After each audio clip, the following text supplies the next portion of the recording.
El Club de Exploraciones de México les da la bienvenida, nos da mucho gusto tenerlos en casa, tanto a propios como extraños, que no son tan extraños, o sea, realmente somos la misma familia a final de cuentas. En esta ocasión, mi nombre es Rocío Romero, una servidora, estoy como representante de Mesa Directiva 2016, estoy fungiendo como presidente este año. Y una de las labores que nos hemos propuesto esta mesa directiva es eso, es acercar a la gente que sabe, a la gente que tiene experiencia, para que jóvenes y no tan jóvenes escuchen, aprendan y saquen provecho. Y más que nada, yo creo que aquí algo bien importante es tener la humildad de darnos conocimientos, no siempre, y no es tan fácil, suena sencillo, ¿no? Decir, bueno, vamos a ir y nos van a dar una plática, una conferencia, pero el dar la experiencia, yo creo que eso es de gente sencilla, gente valiosa, y eso es lo que nos hace pues grandes a final de cuentas. Antes de presentarlos, bueno, a César y Manuel y César, Memo Álvarez, un buen amigo igualmente, me va a hacer el favor de hablar un poquito de ellos. Sí, digo un poquito, ¿no? Porque sería extenso y nos llevaríamos unas 2 horas y más. Él los conoce muchísimo más que yo, ¿sí? Entonces él va a hacerme el favor de presentar, de hablar de su trayectoria, y pues yo también tendría que hablar muchísimo de Memo, ¿no? Pero bueno, en esta ocasión es César y Manuel y César, como digo. Pues un aplauso ahorita a Memo, por favor.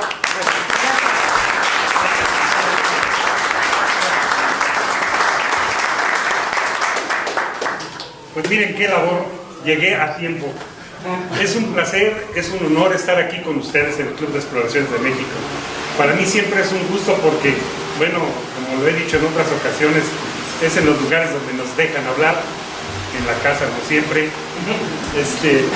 El motivo de esto es presentarlos a ellos, pero más que presentar a ellos es presentarlos a todos ustedes, porque algo que es muy importante es que se nos ha olvidado contar y tomar en cuenta a cada uno de nosotros por lo que tenemos que decir. Hace rato hablaba yo con Raimundo Arciniaga a propósito de eso, que es una gran oportunidad que el club esté a través de las voces de quienes van a hablar y tienen que decir algo importante, que sea el pretexto para que todas estas caras que hoy me congratulo de ver, de saludar, después de que en tanto tiempo nos dejamos de ver, nos escuchemos y sepamos qué estamos haciendo.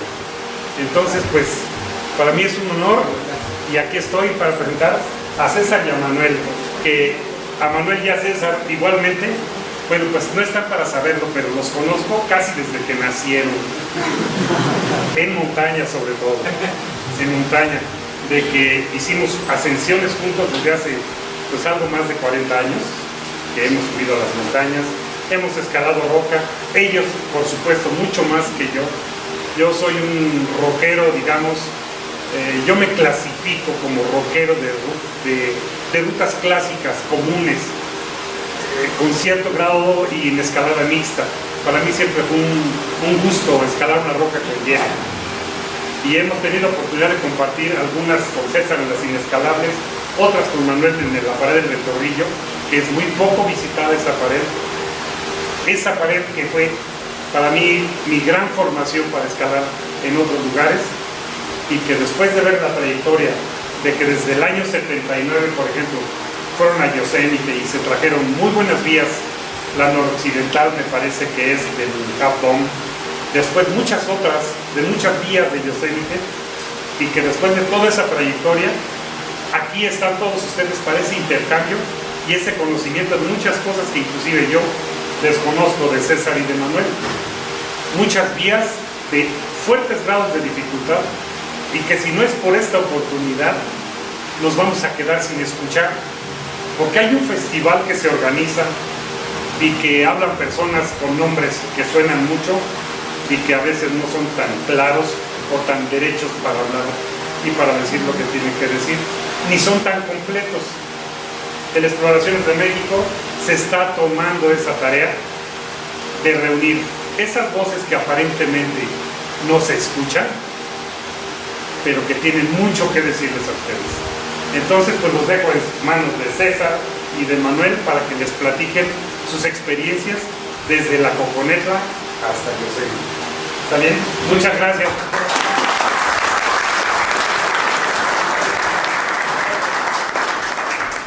Hola, buenas noches. De verdad, más que un gusto y un orgullo, es un placer poder ver todas estas caras. Les agradecemos profundamente de todo corazón, porque no es común poder vernos a todos juntos. Últimamente tuvimos el deceso de un gran amigo, de Paco Zamora, y nos vimos muchos ahí. Y recuerdo a una amiga, a Belinda, que decía, oye, ¿por qué nos tenemos que ver en los velorios? Es tristísimo que esto tenga que suceder. Y simplemente se necesitaba la voluntad, la organización, y Rocío, muchas gracias, porque ella es realmente la de la idea, de reunirnos aquí con un pretexto, con un motivo, que es platicar, y como viene el título de la plática, es una plática entre amigos. La gran mayoría nos conocemos, muchos hemos escalado juntos. Me encantaría poder nombrar a cada uno de ustedes, porque hay algunas personas que están practicando escalada deportiva, que quieren conocer cómo es este mundo de la escalada tradicional. Y si podemos transmitirle algo entre todos, no nada más nosotros, verdaderamente va a ser el mayor éxito de esta plática. La plática se llama de la Coconetla a Yosemite. La Coconetla, así se llama realmente el cerro donde está esta pared. Y le decimos todos los cuates así de confianza por la Coco. Esta es la pared, obviamente es una foto también de aquellos entonces. Esta es la pared, es una pared de aproximadamente 250 metros de altitud y tiene una extensión de ¿como de cuánto? 700 metros, tal vez hasta 1 kilómetro, algo así. Actualmente tiene más de 120 rutas y yo he escalado como el 80% de ellas, César seguramente todas, no sé, o el 90, 95, y fue el terreno donde empezamos realmente a soñar. Antes de eso estuvimos practicando diferentes cosas. En lo particular yo me enfocaba más a lo que era media montaña, un poco de alta montaña. Empezaba con el alta montaña, y lo de la escalada en la roca, para mí era manita de puerco. La verdad, yo decía, y me lo recordó César ayer, yo decía, como siempre iba caminando en el cerro, decía, ¿para qué escalar? Si siempre hay vereda para subir, hombre. No, entonces no le veía yo sentido. Pero empecé a hacer alta montaña, quise hacer cosas más técnicas, escalar en las grietas del Popo, cosas así, y vi las deficiencias que tenía. Y dije, chin, ni modo, aquí tengo que empezar a escalar en roca. Y fue cuando, además por una situación logística, geográfica y parental, porque a nuestros padres se les ocurrió cambiarse de casa, y los míos compraron una casa en una calle, y los de César y los de Memo, son hermanos, compraron una casa justo enfrente. Y dijimos, bueno, ni nos conocíamos, estábamos muy chavos. ¿Tú tenías qué? 15, 16, o no, bueno, cuando llegaron menos. Tenía 11 años. Yo era menor que él. No, no es cierto. Siempre he sido menor que él, obviamente. Pero Memo ahí tuvo la iniciativa, porque recuerdo que mi hermana tenía un Volkswagen y tenía una calcomanía del CEMAC, y en ese entonces todos estábamos en el CEMAC, y se acerca Memo a la casa y toca y dice, oye, ¿ustedes están en el CEMAC? Sí. Ah, pues yo también. Y empezamos a platicar. Un poco después ya conocí a César, y fue cuando empezamos a congeniar con la idea de empezar a escalar en roca. Si quieres. Sí, de hecho, Manuel me fue a sonsacar. Yo empecé muy niño a escalar. Afortunadamente mis hermanos me llevaban, son mayores que yo por varios años. Entonces yo ya tenía conocimiento de la escalada en roca. Pero, pues sí, yo conocía a Manuel, sí, es mi vecino, pero no teníamos relación.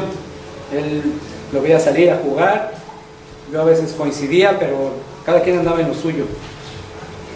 En ese entonces Memo estaba haciendo escaladas, pues que no era conveniente que me llevara, yo era muy chico, era muy niño, y él estaba escalando en el Ventorrillo, las inescalables, cosas de ese tipo, inclusive ya había salido de expedición alguna vez. Entonces, pues no me podía llevar, yo no era un estorbo, pero no era una ayuda, ¿no? Entonces en esa época yo estaba un poquito inactivo, salía de vez en cuando con Memo, me invitaba eventualmente. Entonces ya Manuel un día fue, me buscó, me invitó a escalar y empezamos a salir. En ese entonces había unas estructuras de concreto que estaban en la deportiva. La Magdalena, sí, en un costado de la pista de autos, sí, del autódromo.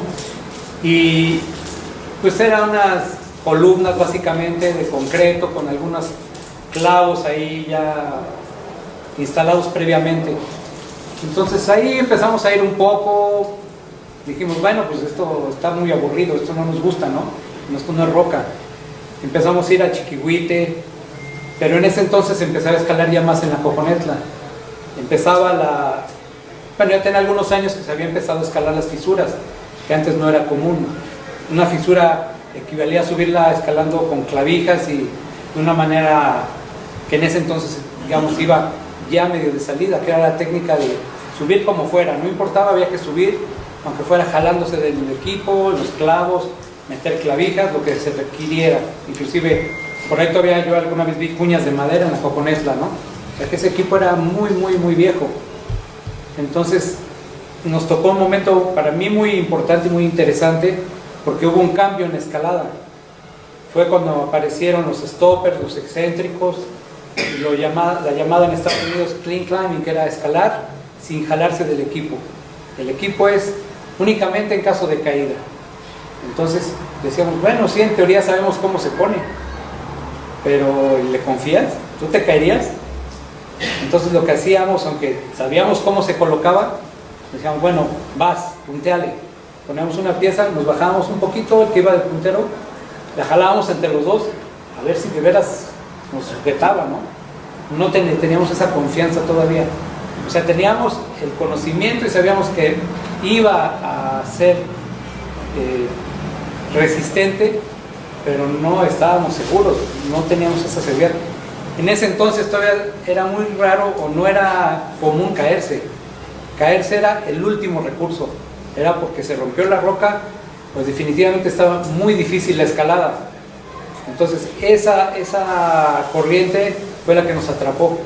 No nos interesaba repetir lo que se había hecho previamente, queríamos como hacer algo más. Entonces ya empezamos a visitar más la Coconetla, que era donde había pocas vías, digamos, de fisura. El problema de ahí es que había mucha vegetación, había que limpiar, había que, pues, prácticamente desenterrar las rutas, ¿no? Entonces había poco. También nos tocó llegar a buscar nuevos caminos, ¿no? Nuevas rutas. Okay. Bueno, continuamos, pasamos a la siguiente, que es prácticamente ya el inicio, que es de la Coco a Yosemite, es el título obviamente de la plática. Vamos a la siguiente. Este es el Valle de Yosemite. Si ven la foto vieja, es originalita, sí, está manchada y demás. Bueno, este es el Valle de Yosemite. Cuando entras en el camión, esto es lo que ves. En fin, esto lo vamos a platicar un poquito más adelante. Vemos la siguiente. Sin pretextos. Esta parte, bueno, realmente esta es idea de Esteban, que se le ocurrió conociendo lo que nos tocó vivir. ¿Y por qué sin pretextos? También vamos a empezar a hablar de eso en un momento. Adelante. Porque desde la Coco a Yosemite en 1979. Ajá. Platíquenos sus emociones. A eso vamos, justamente. Vamos al siguiente. Primero que nada, 1977 es cuando se les ocurre la idea. Ayer estábamos platicando César y yo, le decía, oye, ¿cómo se nos ocurrió? ¿Quién sabe? La verdad es que había habido ya personas que habían ido a Yosemite, ya mexicanos, incluso dos de ellos, que es Pedro Díaz y Juan Gabriel Nieto, ambos del CEMAC, fueron en el 72, 71, ok, hicieron una ruta en el Capitán que se llama la Triple Direct, con el mérito, el enorme mérito, de que esta ruta se había abierto 3 años antes. Imagínense que van ahorita al Capitán y hacen la ruta más dura que hay en el Capitán. ¿Y con qué técnica? Hay todavía, me comentaba César, que hay una armella que puso Juan Gabriel Nieto arriba de la repisa de Terrazas Mamut, bueno, en una parte de la ruta, 1/3 de la ruta. Todavía, entonces, tuvo que poner esa armella ahí. Todavía la técnica era bastante incipiente, e incluso nos comentaban personas de las que fueron esa vez que llegaron con botas y con knickers a escalar, entonces, y que allá los iba a decir los mamados, pero no, es una grosería. Entonces la gente fuerte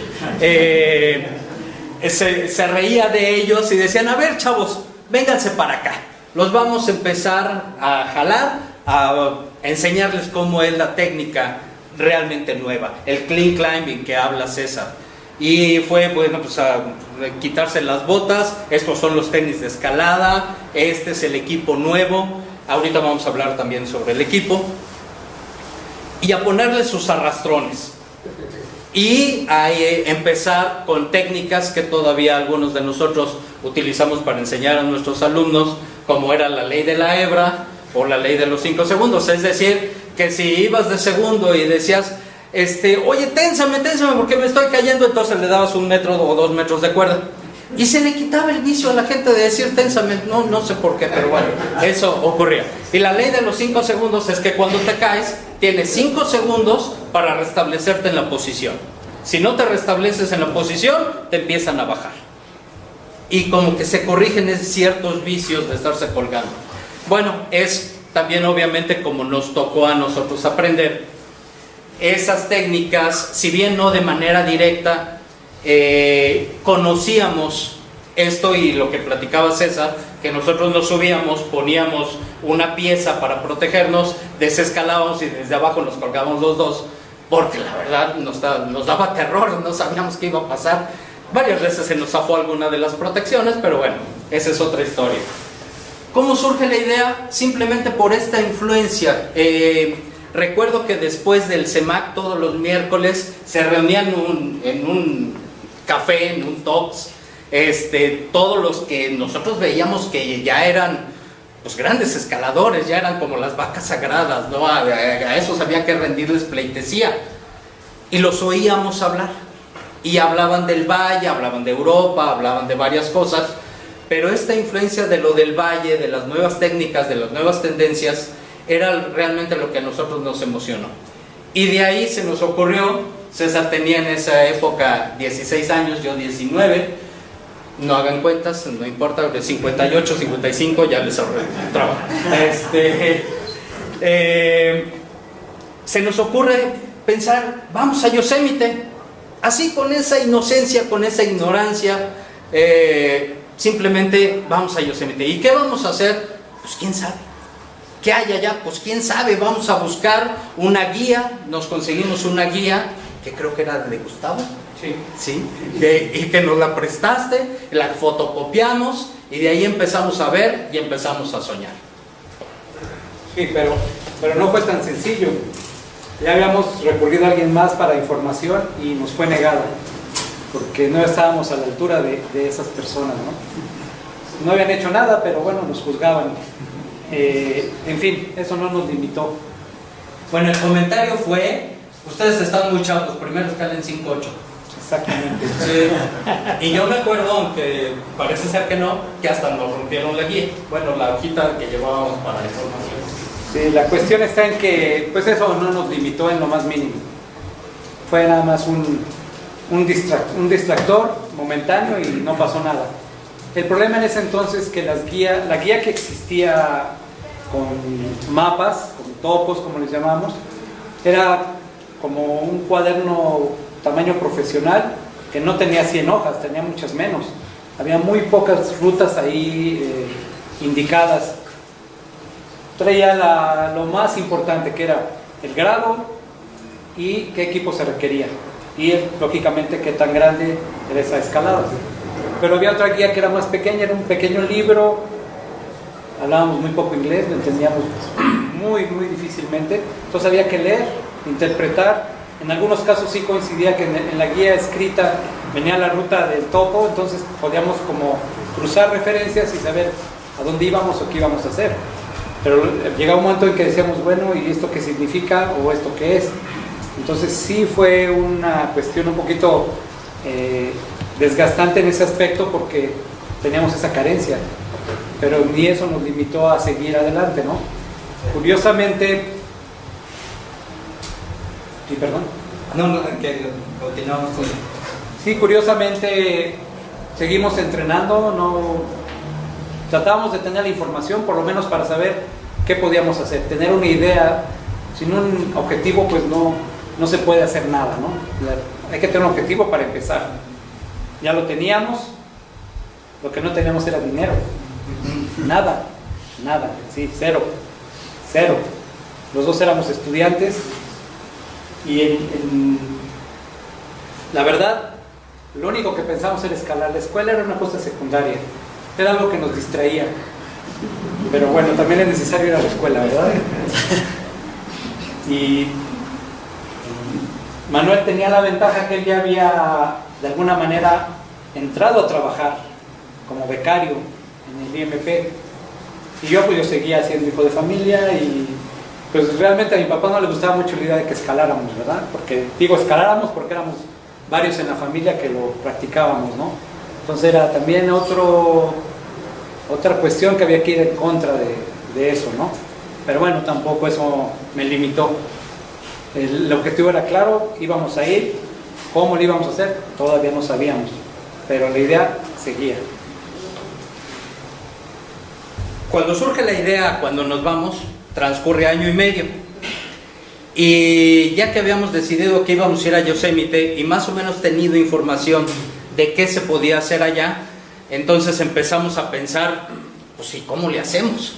Entonces dijimos, ahora se llama muy bonito planear el entrenamiento. La verdad es que no había ninguna información, no había libros. Bueno, el único libro técnico, muchos se acordarán, era un libro de tamaño profesional, vaya, ¿cómo se llama? Carta, más grande, un libro rojo, sí, que salía un escalador con botas y knickers, ¿no? En un extraplomo, era Guido algo, ¿no?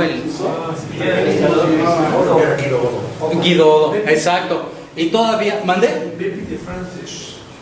No, ni te entendí, ¿eh? Ah, pues mira, en ese libro me acuerdo que además venía todavía ni siquiera ponían arneses. El arnés que ahí describían era un arnés con cuerda de pecho, ¿no? Entonces, bueno, ese era el libro técnico que teníamos para aprender. Pues lo veíamos y decíamos, pues está bien padre, pero no nos sirve para nada. Y luego de ahí, bueno, la guía que nos presta Gustavo y más que nada la información que nos iba llegando de las personas que ya estaban escalando. El entrenamiento se limitó a correr lo que pudiéramos y luego dijimos, no, pues ya correr, ya estamos corriendo bastantito, pues hay que ponerle algo de peso porque hay que cargar. Ah, bueno, pues a las mochilas les echábamos piedras y entonces así salimos a correr ahí por donde vivíamos, por la Prado Churubusco, que hay un ramal del río Churubusco y ahí en esa época todavía estaba seco, entonces subíamos y bajábamos hasta que un día llega César y me dice, oye, ¿sabes qué onda? A mí como que me está doliendo la espalda.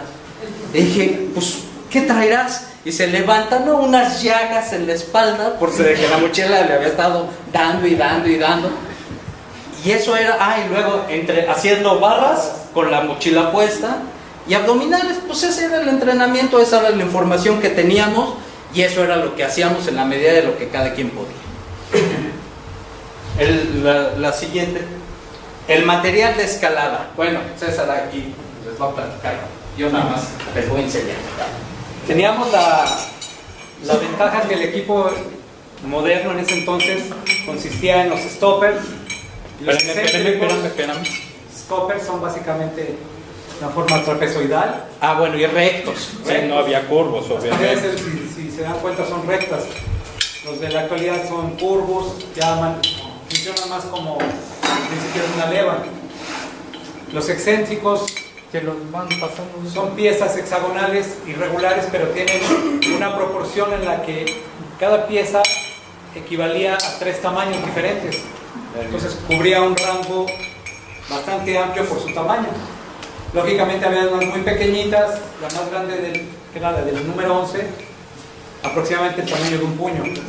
Esa era la más grande que había. Poco después dijeron, bueno, hace falta algo más. Salieron los tubos. Porque obviamente la nuez del 11, el rango que cubría era el puño. Pero para grietas más anchas que el puño, pues un tubo. Tubo. Lógicamente, pues si ven, es un tamaño fijo. Hay unos en la actualidad que tienen un resorte y se puede variar el ancho de la pieza. Pero pues todo esto es el principio más básico del equipo moderno. Ya para nosotros tener eso era lo máximo. Entonces nos acostumbramos a usarlo, le confiamos finalmente. El bong, ¿qué es esto? El bong, en este caso es un clavo, pero es un clavo muy grande. Había más grandes que este. Este clavo tenía la ventaja y se llamaba bong porque decían que sonaba bong bong cuando uno los martillaba y los golpeaba. Se metían de esta forma. Entonces llegó el momento en que también se les puso cinta tubular y se empezaron a usar como excéntricos, como otra pieza más. Entonces podían atorar. Lógicamente pues sigue estando limitado a este tamaño. Cuando nosotros fuimos la primera vez no existían todavía las levas como ahora, ¿no? Los frames. Entonces poco a poco los fuimos haciendo de equipo. El equipo lo fueron haciendo un poquito más ligero, pero aún así muy pesado. Los mosquetones de ese entonces en promedio pesaban 55 gramos, 60 gramos. En la actualidad hay mosquetones de 26 gramos que son muy muy ligeros. Entonces nos tocó una época donde el equipo era limitado de cierta manera, aunque era lo más nuevo, pero también era un poco pesado. Pero era lo que había y estábamos con lo último de la tecnología. Entonces no podíamos pedir más porque no conocíamos más, no existía nada más. De hecho, el primer juego de excéntricas y la primera cuerda nos la vende Memo. Entonces, con esas excéntricas, y con el catálogo de Schunar, en esa época Black Diamond no existía, se llamaba Schunar Equipment y la fábrica era de Great Pacific Iron Works, estaba en Ventura, California, y bueno, el material que teníamos en ese entonces pues se limitaba exclusivamente a este tipo de stoppers totalmente rectos, a las excéntricas, mosquetones ovalados, todavía ni siquiera bien y a una cuerda. La cuerda, esa sí era una cuerda mamut, me acuerdo perfecto, azul con puntitos rojos, de 45 metros. Olvídense de 60 o de 70, y de 11 milímetros de diámetro. Con eso era con lo que estábamos, ese era el material. Bueno, y los zapatos de escalada, esos, ojalá hubiera venido el teléfono, pero bueno, ¿tú lo invitaste? Sí, bueno, no habrá podido. Los tenis del teléfono fueron los primeros tenis que se hicieron para escalar en México, y todos, creo que en esa época todos los utilizamos. Tenían la gran ventaja de que eran unos tenis tan rectos que ya que te acababas el lado del dedo gordo, pues te los cambiabas y seguías escalando, no había problema. Duraban hasta que se acababan, estaban garantizados. En una Semana Santa previa a ir de viaje, nos fuimos a Pachuca, andábamos en peñas cargadas. Lógicamente andábamos buscando hacer rutas en libre, ¿no? No queríamos jalarnos de un clavo, pero ni por equivocación, ¿no? Aunque no pudiéramos poner algo más, si había clavos los protegíamos, pero en caso de caída. y nos cruzamos con los escaladores de Pachuca y nos vieron los zapatos y decían, ¿y eso? No, pues con eso se escala ahora. Decían, los patas negras. Y se me ocurrió preguntarles, estábamos en el Cerrote, digo, oye, ¿y esta ruta? Pues no conocíamos. Y le pregunto, oye, ¿esta ruta es en libre? Sí, te subes, el mosquetón hace clavo, te jalas y te sigues. Eso no es el libre, perdón, eso no es el libre actual. Para ellos libre era no usar un estribo, aunque se jalaran. Entonces empezamos a tener el choque conceptual con otras generaciones. Y ya cuando nos vieron escalar dijeron, no se jalaron de nada, se les hizo muy raro. Pero eso fue también lo que nos ayudó como a darnos cuenta de que inclusive lo que ya se había hecho antes se podía intentar de otra manera. No había que hacerlo exactamente igual. Había que darle un cambio de mentalidad para poder avanzar con lo que teníamos en mente. También ahí aprendimos a cómo subir un costal, porque pensábamos que si hacíamos una ruta larga había que subir un costal, que es la práctica común en una pared grande. Entonces ahí empezamos a hacer pininos, a tener la idea, a romper costales, porque pues, eran de un material. Era un costal de lona, de esas de algodón normal, y se nos ocurrió costalearlo por la pared donde va la artificial de Cargadas, la ruta de la amistad. No, hombre, destrozamos el costal y todo el material ahí volando al suelo. Y bueno, pues había que aprender de algún modo. Sí, la verdad fue mucho de prueba y error. Eso nos tocó muchas veces. Pero bueno, era parte de querer hacer las cosas, ¿no? En la Coconetla prácticamente estuvimos escalando año y medio. Eventualmente íbamos a algún lado más, pero estábamos enfocados prácticamente en la Coconetla. Inclusive vivaqueábamos ahí, pasábamos la noche porque decíamos, en una ruta larga seguramente tenemos que dormir en algún lugar, una repisa. No existía como ahora el portalech, que es un catre que uno lo arma, lo cuelga y duerme uno perfectamente. Lo que uno que extraña son las pantuflas, ¿verdad? Porque no están. Pero había hamacas de 2 puntos, las de 1 punto apenas se conocía, pero todas eran muy incómodas. Entonces íbamos, vivaqueábamos en repisas básicamente. Normalmente nos empapábamos porque era época de lluvias. Al otro día nos bajábamos o nos quedábamos a escalar, dependiendo de qué tan vapuleados quedábamos de la noche anterior, ¿no? Oye, pero déjame complementar esta parte. Era salir el sábado a las 7 de la mañana, no teníamos coche. Sí, íbamos con las mochilas cargadísimos, ¿no? Con todo para 2 días. Tomar el camión o el pecero y de ahí llegar a Contreras, o otro camión que nos subiera hasta el tercer dinamo, de ahí caminar, escalar, dormir colgados, bueno, en las repisas. Nos caía el tormentón, comíamos ahí como se podía. Muchas noches recuerdo que bueno, ahora ya hay colchones inflables y todo esto. No, en aquel entonces eran de estos bajo alfombras blancos. Entonces simplemente los sacábamos y con eso nos tapábamos. Y con eso, bueno, pues empezamos a comer y a medio pasar la noche. Al día siguiente, pues empapados, chorreando. Y llegábamos varias veces, me acuerdo de Miguel Ángel Gómez, que decía, ahora, ¿qué les pasó a ustedes? Pues nada, venimos bajando de la pared, ya íbamos caminando, porque había que caminarle la bajada para volver a tomar camión y llegar de nuevo a nuestras casas a cambiarnos. Pero eso fue muchos fines de semana, lo cual nos sirvió, más adelante vamos a platicar, enormemente. Esta parte de curtirse, nosotros no sabíamos que nos estábamos curtiendo hasta que nos lo tuvimos que vivir en carne propia. Dijimos, esto sí sirvió.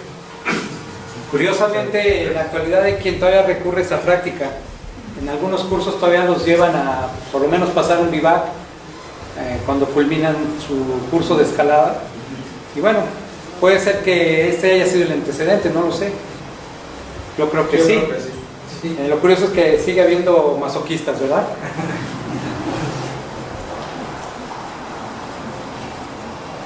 Como les comentaba anteriormente, Manuel afortunadamente consiguió un trabajo como becario prácticamente un mes antes de irnos. Sí. Teníamos una fecha programada, pero no teníamos un peso. Entonces era simplemente la idea. no me lo robes, no.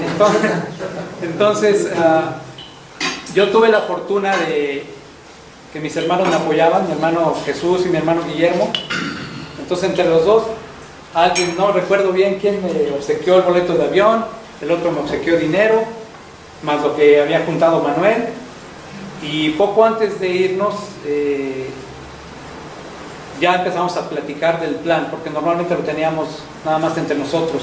No nos gustaba andar platicando, porque el latino tiene una costumbre muy mala y el mexicano muy arraigada de criticar y destrozar antes de que pasen las cosas. Entonces decíamos, bueno, no vamos a dar esa oportunidad, vamos a tratar de hacerlo todo de otra manera, y cuando surja, pues, el resultado ya veremos cuál es, pero no importa, ¿no? Y se nos junta al final un amigo ya muy próximo a irnos, porque se entera en una plática en el Tox, en el café que íbamos. Guillermo ya falleció desafortunadamente, Guillermo Robles Quintos, que era mejor conocido como Benito. Era un gran amigo, excelente compañero, y él decide unirse a nosotros cuando se entera de que vamos a ir.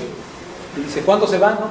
Tal día, ¿no? Fue aproximadamente finales de septiembre cuando nos fuimos, y él tenía el dinero, él trabajaba, ganaba muy buen dinero, entonces él estaba puesto y se unió a nosotros. Y la verdad fue agradable, porque entre los tres ya como que tuvimos una dinámica muy agradable. El viaje se hizo más, un poquito más llevadero, porque pues la verdad, sin dominar el idioma, sin saber realmente a qué nos íbamos a enfrentar, porque no lo conocíamos, teníamos una idea que era muy vaga. Entonces tener un elemento más fue algo bastante bueno, ¿no? En esta parte es muy significativa para mí. Déjenme platicarles un poquito qué pasó ahí. Como comenta César, acababa de conseguir entrar como becario al IMP. Bueno, antes de eso estaba estudiando ingeniería química, y en ese semestre el profesor que me tocó en una de las materias tenía un puesto importante en el IMP. Entonces dice, no, pues a los mejores promedios los podemos becar para que entren aquí. Y dije, híjole, pues esta es la única forma de tener lana. Entonces me puse, ni modo, tuve que estudiar. Es de las pocas veces que lo hice, pero hubo que hacerlo. Entonces me gané el puesto, pude entrar, pero entré un mes antes de la salida que teníamos planeado. Y además, para colmo, eran exámenes finales, del semestre en la carrera. Y la verdad me vi en una encrucijada. Recuerdo que fui a hablar con mi madre y le dije, oye, mira, llevamos 1 año y medio entrenando para irnos a Yosemite, me acaban de dar la chamba en el IMP, y además pues tengo exámenes finales. ¿Cómo ves? La frase de ella se me ha quedado hasta la fecha, y es: tus objetivos son primero, cueste lo que cueste. Le dije, ¿y si pierdo el semestre? ¿Y si pierdo la chamba? Ni modo. Eso me dio una certeza de lo que quería hacer. Y recuerdo que llegué con mi jefe en el IMP. Me acuerdo cuando llegué al IMP, me dicen, ¿sabes qué? Al año cumplido tienes 10 días de vacaciones. ¡Uy! Nosotros nos íbamos un mes. No, hombre, ya al mes de haber entrado. Dije, no, pues estos me van a dar una patada, ¿no? Pues ¿cuándo voy a quedarme aquí? No sé cómo se lo dije, no sé cómo se lo expuse. Y él dijo, ¿sabes qué? Qué buena onda, qué buen plan. Vete, y no solamente tienes permiso de irte todo el mes, sino que te vas con sueldo. Dije, gracias a eso comimos allá. No, hombre, compramos el equipo y todo. Y ahí fue una de las lecciones más importantes que aprendimos, que fue precisamente el de la lana llega. Lo que no llega es el nivel técnico. Lo que no llega es el plan. Lo que no llega es la voluntad ni las ganas. Pero la lana, cuando se tiene todo lo demás, llega. eso lo pudimos aprender en esa vez. La piel del oso. Bueno, esto yo lo comenté en la plática anterior, posiblemente algunos estuvieron aquí. Esto yo lo aprendí de una conversación que tuvo mi hermano Guillermo con un amigo de él, un guía francés. Le estaba platicando este guía a mi hermano sobre un proyecto que tenía y ya no quiso hablar de más. Dijo, no puedes vender la piel del oso si no lo has cazado. Entonces, no hablo más. Y me gustó esa frase y me gustó esa manera de pensar, que era la que aplicábamos de hecho, ¿no? Entonces, mantuvimos nuestros objetivos entre nosotros y hasta la fecha trato de hacer lo mismo porque me funciona.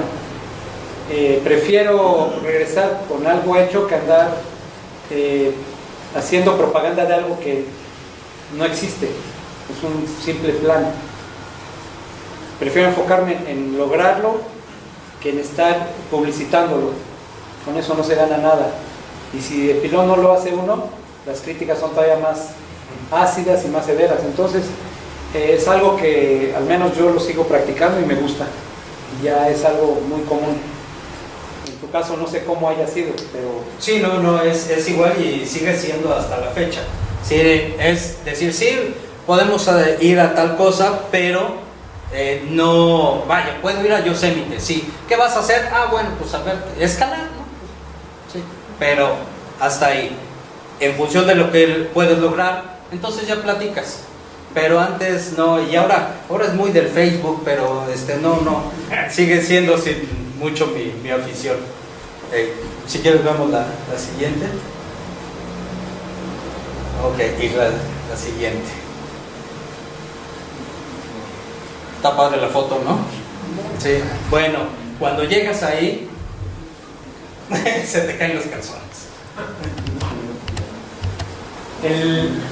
Teníamos un plan, pero no lo teníamos lógicamente muy claro en el lugar porque no lo conocíamos físicamente. Ah, perdón, darle crédito a la foto. Claro, la foto es de Gabo, que está aquí con nosotros. Gracias, Sí. Gabo. Una foto tomada el año antepasado, si no me equivoco. Y bueno, aunque la foto es en blanco y negro, da el sabor de antaño, ¿no? El valle es un lugar muy grande. La parte donde se escala son aproximadamente unos 15 kilómetros. En ambos lados del valle hay paredes, por lo tanto hay roca para más de una vida. Aunque uno se quedara a vivir ahí, uno jamás va a escalar todo lo que hay. Es demasiado grande. Si les das las dimensiones. Por ejemplo, el Capitán es la pared que se ve al principio, que está señalando Manuel. Tiene casi 1000 metros de altura. Y es demasiado grande. Esa es la catedral pequeña, la roca de la catedral pequeña. Esa debe tener aproximadamente unos 350 metros, más o menos. Luego sigue la catedral mediana, que tiene casi los 500 metros aproximadamente. El Half Dome, que es la parte que se escala, que es la parte superior, tiene aproximadamente 600 metros. Todo es muy grande ahí. Y de aquí hasta acá son los 15, 20 kilómetros. Sí, Carlos. Un espar blanco que está en doble fila.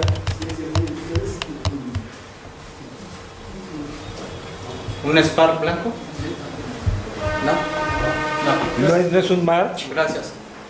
Oye, ¿no es un march? ¿Un march? No es un... La puerta. Aquí enfrente. Aquí enfrente, aquí luego. ¿Estudio Dino? No, pero... Ok. Y falta el centinela. Ah, sí, es que no se ve muy claro, pero más adelante lo vamos a ver. Es otra pared bastante importante, que es el centinela. También tiene aproximadamente unos 500 metros, la parte que se escala. Ya con el talud pues es bastante más grande, ¿no? Gracias. Como habíamos ya comentado anteriormente, quienes fuimos fue Guillermo Robles Quintos, Manuel Lario Santana y su amigo César Álvarez. El clima. Nosotros fuimos un poco tarde, ya cuando el clima es un poco más frío, pero es un clima bueno para escalar. Pero no contamos con que ya se aproximaba el otoño. El otoño allá puede ser muy duro. puede haber inclusive ya nevadas, el frío es más intenso, días cortos, por lo tanto no se puede escalar tanto como uno quisiera. Pero aún así, pues ya estábamos ahí, no nos quedaba de otra más que seguir. Las primeras rutas que hicimos son unas rutas que curiosamente todavía hay quien va a visitarlas. Yo no volvería y no he vuelto a ir porque la verdad no valen la pena. Pero era lo primero que conocimos, que le llaman los 5 libros abiertos. Es una zona donde hay rutas, digamos, se puede catalogar no muy difíciles, pero sí son un poco expuestas, pero tampoco son muy agradables. Pero bueno, fue nuestro primer encuentro y dijimos, bueno, esto está interesante en cuanto a que ya estamos en el lugar, pero también descubrimos que las bajadas son delicadas, también son expuestas. Puede uno tener riesgo de una caída, lastimarse o inclusive hasta poder morir, ¿no? Entonces sí tuvimos que aprender, digamos, del modo difícil porque no íbamos con alguien que ya conociera previamente.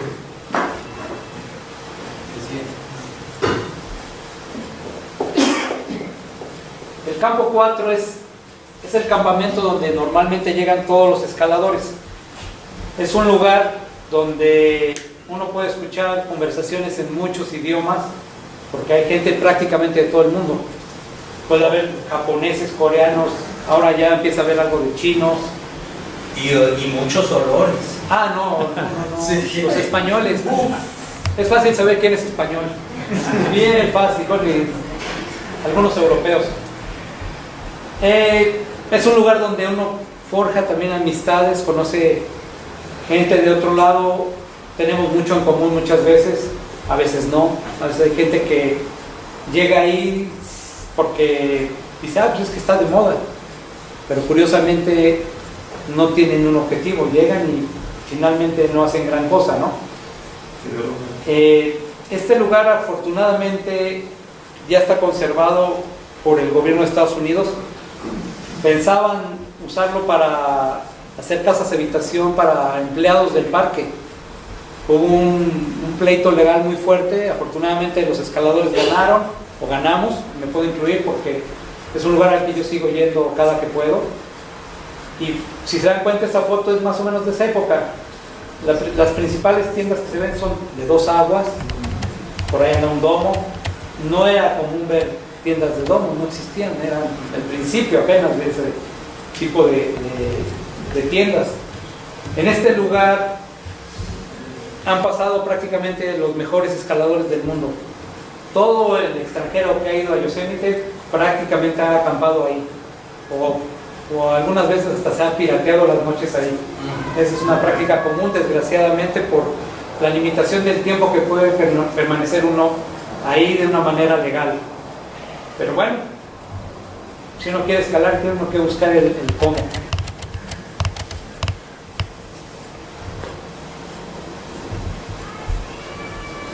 Como les comentaba anteriormente, encontrar las rutas no es fácil en ese entonces. Ahora ya las guías tienen demasiada información, ya no hace falta que lo tomen uno de la mano casi y lo suban.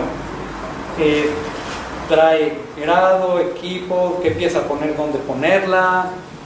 Le quitan mucho el sabor de la escalada, donde uno nada más requiere el grado, longitud de la escalada, equipo. No me digas dónde lo tengo que poner, no me digas qué piezas tengo que guardar. Eso es muy reciente. Para mí eso le quita mucho el sabor de la escalada de antaño. Las guías que teníamos, como les había comentado, eran unos cuantos topos y mucho más escrito. Entonces había que tener algo de referencia para de ahí moverse a donde uno iba. No era nada fácil. Y todavía, ok, ya subimos, ¿cómo nos bajamos? Había que buscar, y a ver, era por medio de rapeles, si era caminando o si era la mezcla de ambos, ¿no? Y bueno, también ahí normalmente hay que caminar bastante dependiendo de la ruta, y el equipo pues en ese entonces era más pesado que el actual.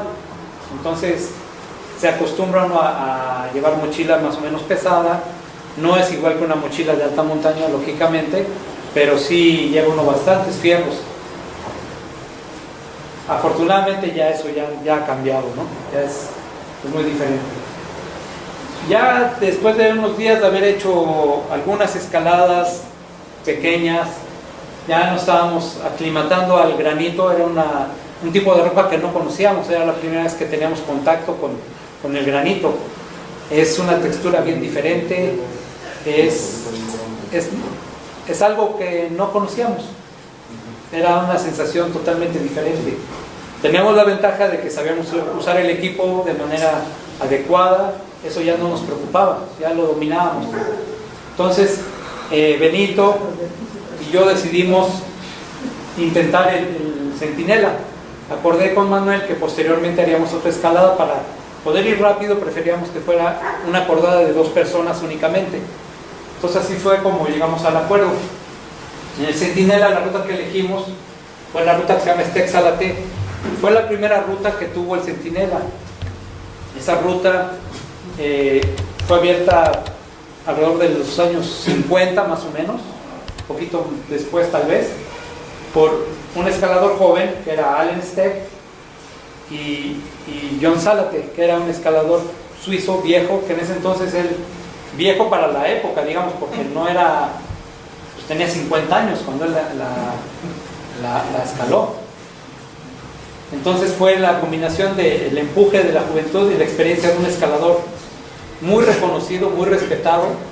Lo veían como un personaje medio excéntrico, pero era el que dominaba la escalada de ese momento, era el de más experiencia, era el padrino del lugar, así. Él era el que dominaba ahí.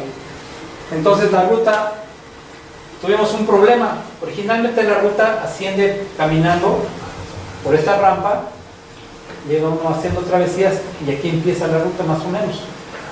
Vamos subiendo por este pilar pequeño hasta este gran pilar. Aquí hasta ahí hay aproximadamente, si no recuerdo mal, son unos 8 largos. Nosotros, precisamente por no haber interpretado bien el acercamiento, anduvimos caminando por la base, buscando, y tuve la mala fortuna de toparme con un avispero. Me picaron montones de avispas, perdí la cuenta, me picaron el cuello, la cabeza, seguramente me dio fiebre. Yo me sentía un poco mal, pero dije, bueno, venimos a escalar. Ya tarde en ese día encontramos las rampas, llegamos a la base y ahí vivaqueamos. Dijimos, bueno, mañana empezamos y pues hacemos nuestro mejor esfuerzo, ¿no? Finalmente llegamos al final del pináculo que se llama Flying Buttress, y ahí decidimos que pues, nos habíamos acabado el agua, nos habíamos acabado la comida y que faltaba una sección bastante delicada. Lo que sigue arriba tiene un par de largos que son no muy difíciles, pero son muy comprometidos. Entonces pensamos que íbamos lentos, que para un primer intento había estado bien. Quedábamos no muy contentos, pero sí satisfechos de haber hecho un buen esfuerzo. Entonces decidimos bajar, regresamos al campamento, ya comentamos con Manuel cómo estuvo, cómo nos fue, y bueno, pues teníamos el siguiente objetivo, que ya en ese entonces ya fui con Manuel a otra ruta que está en la roca de la Catedral Mayor. La ruta se llama Northeast Buttress. Elegimos esa ruta porque en la guía que teníamos comentaba que era la mejor ruta de su grado, 5-9, y es una ruta de 12 largos que normalmente se hace en el transcurso del día. Entonces dijimos, bueno, pues es un buen objetivo, vamos por él. Total, preparamos las cosas. Del campamento a la base de esta ruta, a buen paso, hace unas 2 horas y media. Nos llevamos en la distancia son como 7 kilómetros. Sí, el equipo, comida. Es un acercamiento que en una parte es un poco delicada. Si uno se pierde, puede caerse con bloques muy grandes. Es delicado el acercamiento. Y ya en la base, pues yo sí veía así, volteaba y veía la pared y decía, esto está grande, está bien grande. Pero bueno, aquí estamos ya. Y le comenté a Manuel, ¿sabes qué? llevamos un costal porque pensamos, ok, es un día, pero posiblemente un día no es suficiente para nosotros. Tal vez necesitemos 2 días. Pues llevemos un costal por si acaso, ¿no? Más vale lo arrastramos y tenemos comidita segura, agua y todo, ¿no? Pero ya en el lugar le comento a Manuel, ¿sabes qué? Si subimos con un costal, no vamos a salir. Nos va a entorpecer. Déjame agregar nada más una Sí, cosa. claro. Y es que toda esta sección es un diedro muy cerrado, casi chimenea, y estar arrastrando un costal ahí, no hombre, nos íbamos a tardar Sí, de hecho, días. la ruta empieza por aquí. Empieza por estos arbustos, sigue este diedro y ya pasa a este lado. Hay muchos diedros, en el principio hay árboles, entonces creo que fue una buena elección. Definitivamente dije, no, dejamos lo que traemos para 2 días, se queda, no juega, es todo o nada. Y bueno, pues va todo, no hay más. Finalmente logramos llegar al 10º largo. El 10º largo es aproximadamente por aquí. Esta es una travesía un poco expuesta, muy fácil, pero expuesta. Aquí abajo tiene otra, sigue por este diedro. Esta sección es la parte más bonita, pero también es la más difícil. Uno dirá 5-9, sí, 5-9, no es muy difícil tal vez, pero yo conozco más de uno que haya pujado y ha llorado. Entonces, es una escalada de respeto, definitivamente. Total, al llegar al 10º largo, ya estaba oscureciendo y teníamos la duda, bueno, si seguirá por aquí, pues yo creo que sí, pero pues tenemos que vivaquear, no queda más. El vivac, gracias a que habíamos estado en la Coconetla practicando los vivacs, lo aguantamos porque hacía mucho frío, nada más llevamos un suétercito cada quien. Y de esos de lana, ¿cuál Polar T? ¿Cuál? No, Sí, nada. sí, no. Playera de algodón, No suétercito existía. de lana. Polar Tech no existía, Sí. así de fácil, no había. La lana era lo normal y rompevientos y acaso de nylon, Pero no llevábamos. lo cual no llevábamos. Afortunadamente sí llevamos un par de estribos, los cuales a Manuel le sirvieron para el vivac. Él se acomodó, puso sus piecitos en los estribos, una cinta en la cabeza y se acomodó y se murió. Manuel siempre ha dormido excelentemente bien. Y como yo no me acomodé, yo me quedé ahí así medio encuñado en un diedro. Pasé muy mala noche, lógicamente Manuel al rato se despertaba, pero yo creo que si no hubiéramos entrenado los vivacs, hubiéramos sufrido. O sea, fue una noche larga, Déjame fría. comentarles que a los lados ya se veía la nieve, o sea, estaba nevado ya a los lados. Esa era la temperatura que estaba, era ya mediados de octubre, ¿sí? Y bueno, ahorita César les va a platicar el final, pero ya la nieve ya se veía ahí junto. Sí, y de hecho el día era muy corto, las horas para escalar eran muy escasas. Entonces yo estaba un poco tranquilo porque dije, bueno, menos mal, pasé mala noche, pero el siguiente largo le toca a Manuel. Pero sorpresa, me dice Manuel, no voy, no puedo. Pues, ¿cómo que no puedes? Yo pasé la noche aquí contigo, yo no me fui al campamento. Dice, no, mira mis manos, no puedo. Dije, bueno, pues ni modo, esto hay que resolverlo, va para arriba, no hay, para abajo no había. No teníamos manera de regresarnos porque no llevábamos una segunda cuerda, únicamente una cuerda, y al llevar una cuerda no hay regreso, como Germán bien lo sabe. Y entonces dije, bueno, pues ni modo, va para arriba. El siguiente largo no es muy difícil, pero pues también era un poquito encontrar por dónde seguía la ruta, no era tan obvio. Y ya el último largo sigue siendo un poco difícil, pero ya al ver la cumbre siempre da uno la tranquilidad de que casi se acabó, ¿no? Lluvia ya muy fría, yo todavía con toda calma me pongo a arreglar el equipo. Me dice Manuel, oye, pero ¿cómo puedes todavía enrollar la cuerda? Pues es que hay que llevarla en orden. O sea, ni modo, ¿no? Es más fácil llevarla ordenadamente que, pues, o sea, no estábamos huyendo, la escalada se había acabado, pero no era. No, bueno, al menos yo no lo vi así. No, yo no lo vi así. Y pues ya bajamos.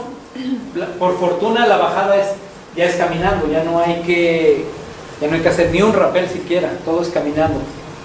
Ya, pues sí, empapados, llegamos al campamento, todo empapado, los sleepings mojados, todo mojado y mucho frío. Lo que decidimos fue ir a la lavandería, ahí había secadoras grandes, echar los sleepings a secar y pues a ver cómo pasábamos la siguiente noche porque todo estaba mojado. El camping estaba inundado, es un lugar donde cuando llueve se encharca. Muchas veces llega uno a la tienda y dice, esto está seco, se recarga uno y está el charco abajo de las cosas. Es muy común que se vuelva una alberca la tienda. Y continúas, por favor. Sí. Ya esta parte de la logística, la realidad, improvisación, todo esto que tuvimos que ingeniárnosla ahí porque pues, no había de otra, ya lo platicó muy bien César. Esta otra parte, ¿no? Lo que ahora está muy de moda que le dicen dirtbag y es curioso que dicen dirtbag a tipos que van en coche con todo su campamento, su camper ahí y que van viajando muy cómodos. No, eso no es dirtbag. No. Nosotros le pusimos a eso desde esa época el Prangana Way of Life. Es decir, andar a la prángana. No teníamos dinero, íbamos súper amolados. Había que buscar, a veces, bueno, y en expediciones posteriores fue tradicional el que casi hasta de las sobras de los gringos nos las robábamos y de eso comíamos. En fin, era verdaderamente situaciones precarias, pero lo único que nos importaba era escalar. Entonces, lo que hubiera que hacer. Recuerdo una anécdota de Adrián, que también ya no está con nosotros, que un día abre un bote de basura y saca un arnés y dice, está bueno, ¿no? Pues ya estuvo. No, era lo que fuera, el equipo, andar muy amolado, eso, y estar, también ya les platicó César, que la regulación en Yosemite, en esa época te limitaba 15 días de estancia, ahora es una semana, es decir, que te obligan a buscar forma para seguir permaneciendo en el valle. Y esa forma, la verdad, es haciendo trampa, saltándote las reglas, es buscar lo que le llamamos piratear, que no es otra cosa que pasar la noche escondido de los Rangers y estar abusado por si llega una redada y salir corriendo. Y muchos lo hicimos muchas veces, esa es la verdad. ¿Por qué? Pues porque no vamos a ir desde aquí súper amolados, sacrificando un montón de cosas para que nada más un Ranger te diga, ¿sabes qué? Ya te tienes que ir a tu casa, mucho gusto, regrese el año que entra. No, ¿sabes qué? Pues no. Nos buscamos las formas y las encontramos.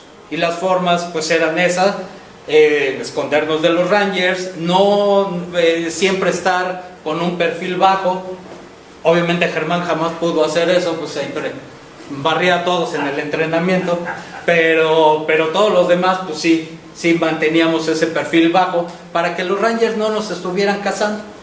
En fin, el descubrir este tipo de cosas y con todo el miedo que implicaba, porque si te agarran los Rangers saltando de la noche sin pagar, pues te llevan preso y te sacan del valle.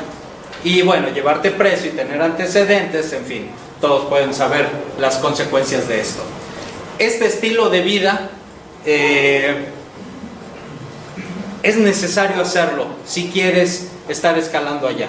Ahora hay otras formas un poco ya no tan tramposas. Puedes, si llevas un poco más de dinero, puedes rentar un carro, puedes estar yéndote a otros campamentos y que no te estén viendo tanto, incluso dormir afuera del parque y al día siguiente vuelves a entrar y te sales y entras. Muchas veces también lo hicimos en el portal. Apenas pasas la caseta de los Rangers, hay un cuadrito, ¿sí? Está la carretera y se hace ahí un espacio de terracería, ahí estacionas el carro, sacas el sleeping y ahí te duermes. Y al día siguiente tempranito, y tiene que ser temprano porque los Rangers empiezan en la caseta a las 8 de la mañana, nosotros entrábamos a las 6 para no tener que pagar, obviamente. Entonces bueno, era buscar todas las formas para seguir escalando en Yosemite. El regreso de nuestros dueños. Sí. Bueno, ya cuando nos tuvimos que ir del parque ya no teníamos dinero, ya está el clima muy malo para escalar, todo estaba mojado y dijimos, bueno, pues nos tenemos que ir. Afortunadamente habíamos guardado el dinero para el regreso nada más, o sea, el autobús y algo más de dinero y la poca comida que nos había quedado. Llegamos a Fresno, que es una ciudad muy cercana, y nos quedamos en un hotel que, si entonces era irrisorio, ahorita es más, costaba $6 la noche. Entonces era un hotel que ya por suerte no existe. Dijimos, bueno, pues no nos vamos a quedar en la calle, ¿no? Entramos al hotel y pagamos nuestros $6 y ya nos metimos en un cuarto, un lugar espantoso. Pero dijimos, bueno, todo está mojado, la tienda, los sleepings, y sacar todo así como un tendedero ahí. Dejamos el lugar lleno de tierra, o sea, la verdad a mí me quedé un poco apenado en ese aspecto, pero bueno, no estaba muy diferente cuando llegamos. No, pero lo peor estuvo curioso porque juntamos las dos camas, decimos, pues es la manera más cómoda de dormir, vamos a juntarlas. Estamos así, ¿no? Cada quien en su sleeping o ahí medios acomodados. Tuvimos la precaución de poner la cadena en la puerta. Como eran como las 2 de la mañana, nos abren la puerta y los tres así como resorte, a alguien le dieron la llave del mismo cuarto. Dijimos, ¿qué pasó, no? Fue algo que pues, primero nos asustamos, después nos dio risa porque fue algo muy curioso, pero desde ahí el regreso ya no era nada cómodo. Llegamos a la estación de autobuses del Greyhound en Los Ángeles y no teníamos dinero para otro hotel, no podíamos cambiar nuestro regreso del avión y dijimos, bueno, tenemos que quedarnos aquí, no hay más. Bueno, nos tuvimos que salir antes porque empezó a nevar en el valle. Sí. Y total, ya pasamos la noche en la central de autobuses, no era nada grato, es un lugar donde pues ve uno de todo, vagos, borrachos, era un lugar muy desagradable, pero ni modo, no había de otra.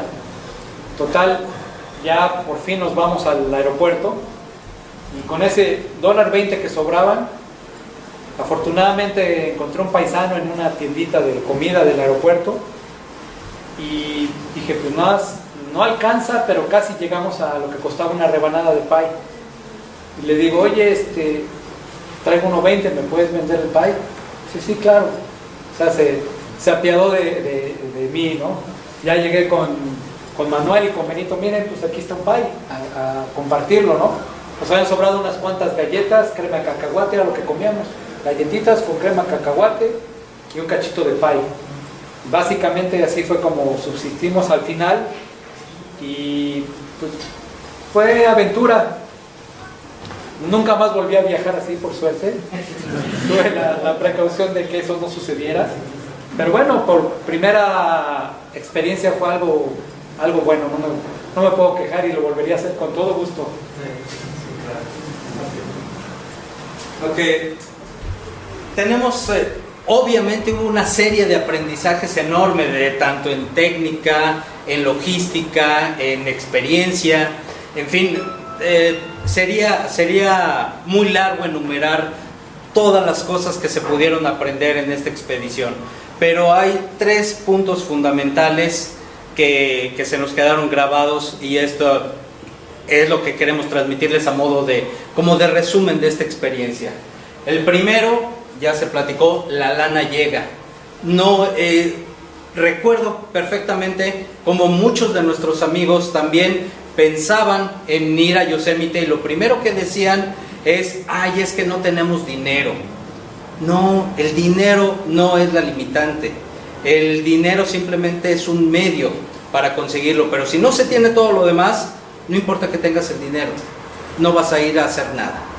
La parte importante era el proyecto, la disciplina, la constancia, el compromiso por lo que deseas. Esta parte es como sumamente significativa y encontré una frase que la ejemplifica. El dinero es un estiércol estupendo como abono. Lo malo es que muchos creen que es la cosecha. El siguiente gran aprendizaje, la piel del oso. Sí, pues ya les había comentado al respecto, ¿no? Cada quien tendrá su manera de hacer las cosas, pero yo conozco mucha gente que se le va el tiempo en nada más pregonar y andar ahora en el Facebook poniendo qué va a hacer, pero no qué hace. Puros planes a futuro que no se concretan. Entonces yo creo que es muy válido, cada quien tendrá su manera de hacer las cosas, pero sin un resultado eso no sirve de nada. Y aquí encontré otra frasecita: no hay que poner las palabras antes de la realidad, hay que poner primero la realidad. Es de Leonardo Carr. Y finalmente el otro aprendizaje: tus objetivos son primero. Es lo más importante que tenemos, eso depende de nuestra voluntad, no depende de que nadie nos imponga nada, es lo que se nos antoja hacer. Y para esto también encontré otra frasecita: en la vida uno debe hacer lo que te da la gana, porque la frase que comienza con hubiera querido vale para una chingada. También de Leonardo Carr. Muchas gracias.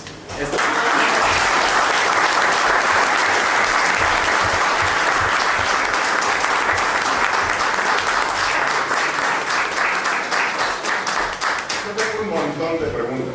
Ok, otro día. Ahí va. ¿Tu nombre, perdón? ¿Tu nombre?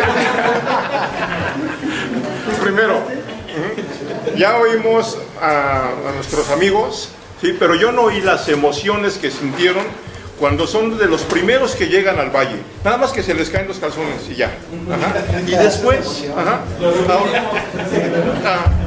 y yo sé que César ha ido muchas veces al valle, y seguramente César, después de esa primera experiencia en esa pared de la primera que escalas con Manuel, en la catedral, seguramente la has escalado después, muchas veces. Ajá. Y la has hecho en horas. O sea, esas emociones, pasársela a aquella gente que todavía no ha estado ahí, y que finalmente eso sí sirva como retroalimentación, porque si no, volvemos a caer en el error. Bueno. Y también, pues, poner nombres, ¿sí? Porque cuando no pone uno nombres como el del 5-8, Sergio, entonces caemos en el error. Bueno, eso que comenta Ricardo, la siguiente vez que escalé esa ruta, iba con Adrián Benítez y con Andrés Prego, que es un amigo español. Dijimos, bueno, ¿y qué tal si hacemos escaladas rápidas? Dijimos, sí, eso es lo que sigue, empezar a hacer algo que, si lo conoces, qué bueno, y si no, no importa, pero es hacerlo más rápido. ¿Qué significa hacerlo más rápido? Tienes siempre que exponer algo, hay que dar algo a cambio, y es bajarle un poquito a la seguridad, un poquito, porque tampoco es algo que a mí me gusta descuidar. Entonces, ¿qué hicimos? Nuevamente nos fuimos caminando desde el campamento, pero ya con una mochila ligerita, con equipo un poquito mejor, un poquito más ligero, no prácticamente el mismo, pero con una mentalidad diferente. Los tres iba a ser un experimento, habíamos hecho rutas cortas juntos. Con Adrián yo ya había escalado antes, un excelente amigo, un excelente escalador. Toda mi confianza con Adrián. Con el amigo español lo acabamos de conocer, pero él infundía confianza. Él de hecho ya se había ido del valle, y cuando ya nos había conocido decidió regresar, porque dijo que puedo hacer más con ellos que con sus amigos españoles. Con ellos no hizo prácticamente nada. Entonces dijo, aquí está la mesa puesta, ¿no? Vamos a aprovechar. Hicimos muy buena amistad y todo, en fin. Esa misma ruta que había hecho yo con Manuel en un día y fracción, yo no tomé el tiempo, no recuerdo, pero yo calculo que hemos de haber hecho los tres por ahí de unas 7 horas, 6 horas tal vez. Y he vuelto y lo he hecho más rápido, lógicamente. Pero la siguiente experiencia similar fue así. ¿Qué es lo que da? Da una satisfacción enorme. Si algo incomparable no lo puedes comprar, no lo puedes medir. Pero eso fue el comienzo también de otras cosas. Pues ya también le tocó a Germán. De ahí nos fuimos a hacer los arcos reales y el Nordón en un día, que era como algo no muy común. Terminas escalando 27 largos, más o menos. Esa hacíamos en 2 jornadas. Hicimos del valle, cumbre valle, hicimos 12 horas y media. Al siguiente año hice 8 y media con otro amigo español. Entonces eso es lo que pasa, que necesitas tener una base y de ahí vas para arriba. Seguro a todos nos ha pasado que vamos, mejoramos lo que ya se hizo, pero siempre tenemos en nuestra cabeza aquella primera ocasión. Sí, claro. Y va a haber gente que tenga también su primera ocasión, ¿sí? Que no le pase lo que nos pasó. Y en ese sentido, yo recuerdo que era esta sensación de sorpresa. No de tener todo controlado, no de tener todo a la mano, pero sí de mantenerte alerta y de mantenerte flexible para las cosas que pudieran pasar. Originalmente habíamos pensado, César y yo, ir solos. Cuando se nos junta Benito, pues órale. Además hay cosas bien interesantes de Benito. Él trabajaba moviendo unas planchas de acero y estaba súper fuerte. Y me acuerdo que llegamos a Fresno, a la tienda de equipo, la de Robbins. Sí, y entonces nos atiende ahí el vendedor. Benito quería comprarse un arnés, le ponen uno y ya, y dice, oye, ¿no quieres probarlo, colgarte de él para ver si está cómodo? Sí, ok. Entonces dice, mira, aquí está la anilla. Ah, pero pues el Benito era chaparrito. Entonces, no, perdón, no. Sí, no dije nada. Y entonces, llega y le dice, te voy a traer un banquito. Y dice Benito, no, ¿para qué? Y agarra la cinta y lo enmosquetona con otra mano. Así, con una mano la vencida, sin calentar, sin nada. Ese era Benito. Y otra cosa que no sé si te he platicado, un día me lo encontré a Benito, yo iba subiendo hacia la Coco, pero él venía corriendo en toda la carretera, en la bajada, pero con tenis de escalada. Se iba a correr con tenis de escalada y luego cascareo, pues ¿para qué cambiarse? Ese era Benito. Ahora también hay una cuestión que no comentamos. No hay fotos de ese viaje porque no teníamos una cámara fotográfica. No teníamos dinero. No había. Y la otra que es muy importante también, en ese entonces el tipo de cambio era tan fluctuante que el peso no valía nada. O sea, sí, exacto. Y fíjate, esa parte es lo que queremos también retomar. No nos inventemos cuentos. Y eso también lo aprendimos allá, lo aprendimos en ese entonces. Fue la época plenamente de las devaluaciones, el peso se empezó a disparar y de todos modos era hacer las cosas, no limitarte por ello. Respecto de estas sensaciones, era eso, estar dispuesto a entrarle. Obviamente el cúmulo de sensaciones, de emociones te apabullan, e incluso hay una cosa que le llaman el síndrome del valle, que llega el momento donde te sientes verdaderamente abrumado y no aguantas permanecer más allá. Todas estas sensaciones, creo es por donde ibas, son normales. El chiste es darse el tiempo y mantenerse flexible para que ocurran. Es normal, es sano. Hay que darse nada más el tiempo para asimilarlas. Y al año siguiente, tú estuviste ahí. Exacto. Sí, Ricardo hizo el primer ascenso a la nariz del capitán, entre otras cosas. Memo, tú querías preguntar, ahorita vamos contigo. Sí. Solo quería apuntar una cosa que a mí me parece importante. Tan aventureros como ustedes, en el momento en que hicieron las cosas, hubo otra acordada que empezó con ese trabajo. Mencionabas al principio de la plática la participación de Juan Gabriel Nieto y de Sergio Fitzgerald, quizá no lo mencionamos, bueno, sí, todos lo conocemos, sabemos quién es, amigo de nosotros, etc. Ellos en el año 72 quisieron lograr el capitán, pero no tenían idea ni de dónde iban. Y como dicen ustedes, llegaron ahí y los batearon. Se prepararon muy duro, descubrieron muchas cosas. Van al año 73.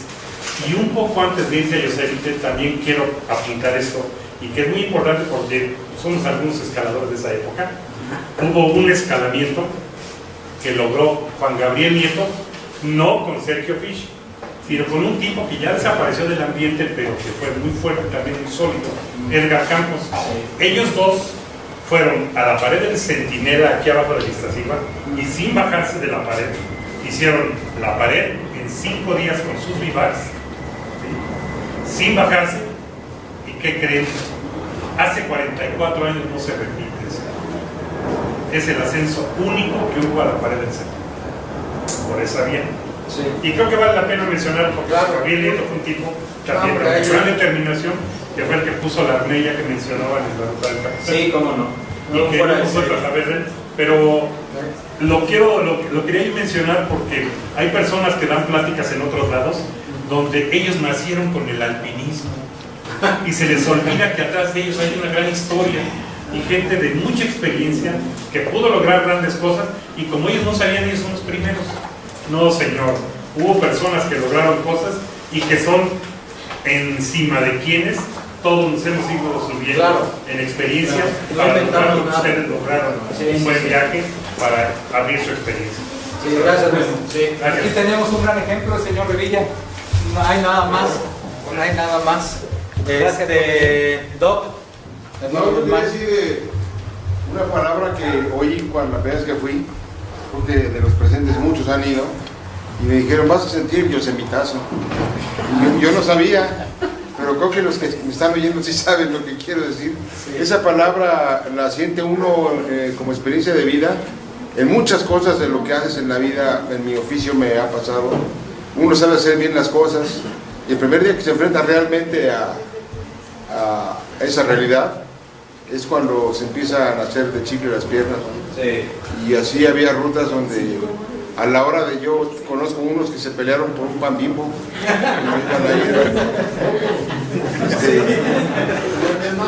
Nada más ahí. Y entonces sí, realmente era la primera vez, y me ha tocado ver gente que tiene, digamos, un grado de escalada de 5-10 o 5-10 más, y de repente está ante un 5-8 y se cuartea. Y de repente llega la verdadera introspección, y después uno dice, ¿sabes qué? Ahora voy. Y tiene un doble de miedo a lo mejor, pero se avienta y le sale. Y la mayoría, digo, yo escalo 5-7 C más. Pero cuando la mayoría tenemos un grado, cuando regresamos con más grado, más seguros de lo que hacemos. Creo que, digo, los que no han ido es una invitación, por eso quise venir, porque todos sabemos, por ejemplo, que inclusive en la película que había en el Valle salía Germán Wing, ¿no?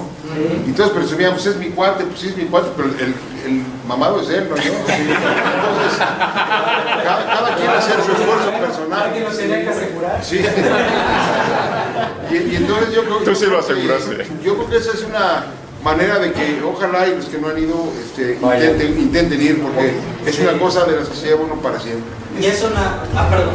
Ese punto es bien importante porque a mí me tocó ver muchos casos, no uno ni dos, muchos, de gente que decía, voy a ir a Yosemite, voy a hacer esto, y decía, en un mes, y regresaban y no hicieron nada, porque se dieron cuenta de que no tenían una idea ni a qué iban.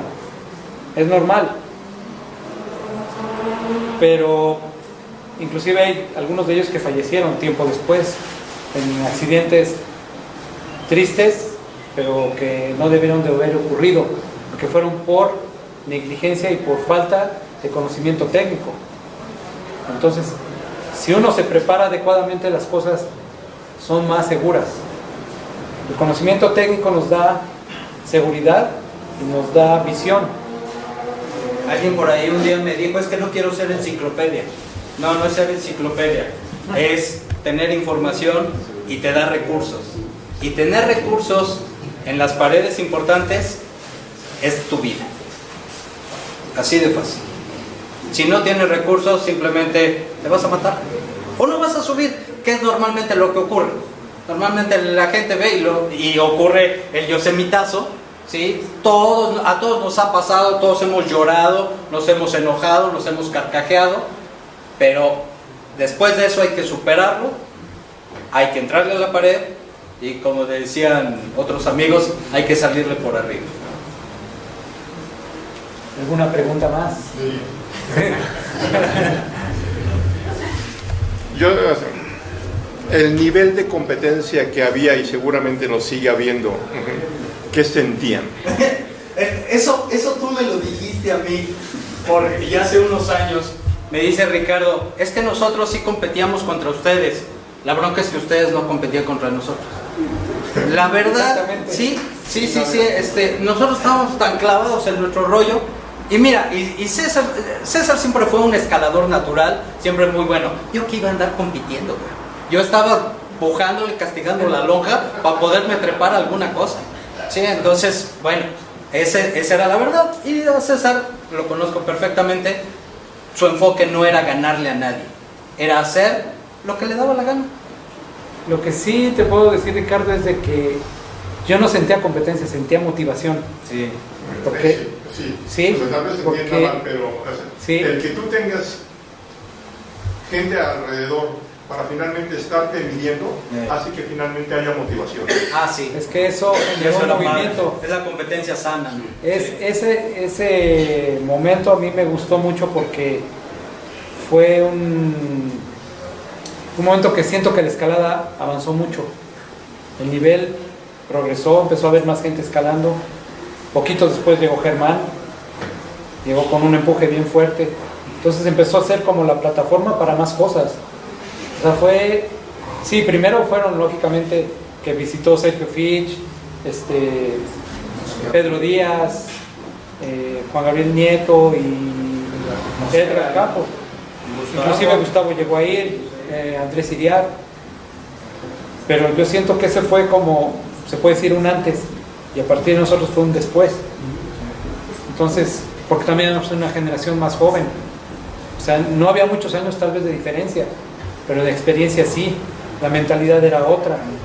O sea, empezamos a enfocar las cosas de otra manera.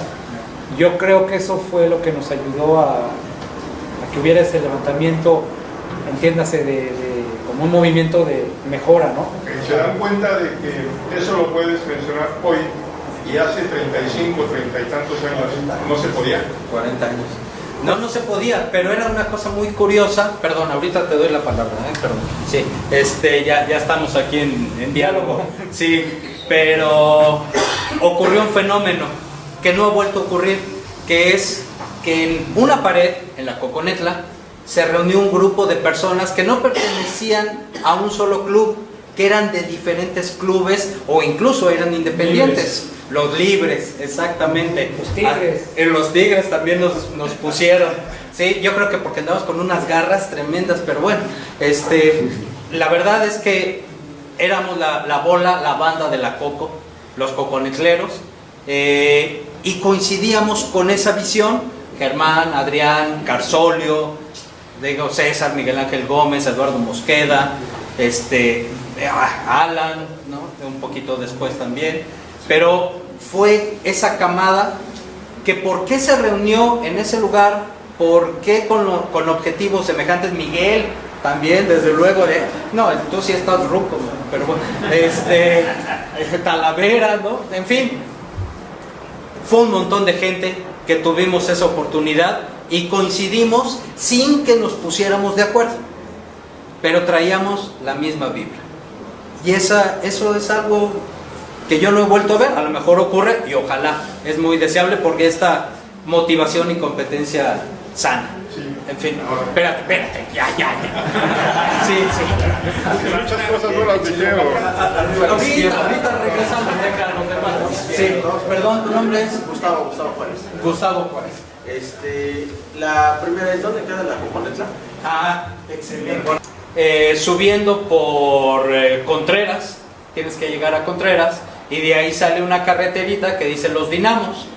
Y se llama así porque efectivamente había una dínamo que generaba la electricidad con el río Magdalena, que todavía llega hasta San Ángel y demás. En fin, ya hay 4 dínamos. Ahora ya se escala en el primero, en el segundo, en el tercero, ya hay el 4.5, el 1.5.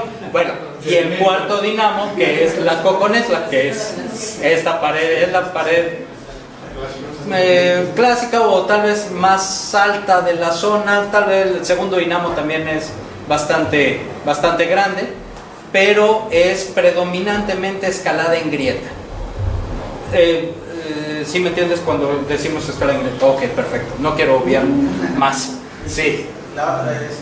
En aquella época cuando llevaban casco. No, No se usaba. el paliacate, sí. Sí. Oye, qué bueno que mencionas. Me voy a salir un poquito del tema, si me permites, porque ahora parece ser, y también mucho es por esta influencia del Facebook, que tienes que traer una cantidad de cosas para estar seguro.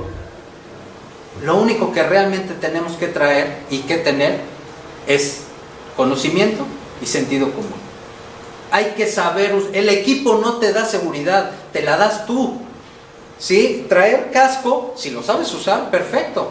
Si no lo sabes usar, te vas a estar dando de trancazos en la misma pared, ¿no? Entonces, ahora nos llama la atención cómo para ir al volcán sales de La Joya y ya salen con el casco puesto. Pues a menos que vuele una vaca y te caiga encima, no sé qué te va a caer.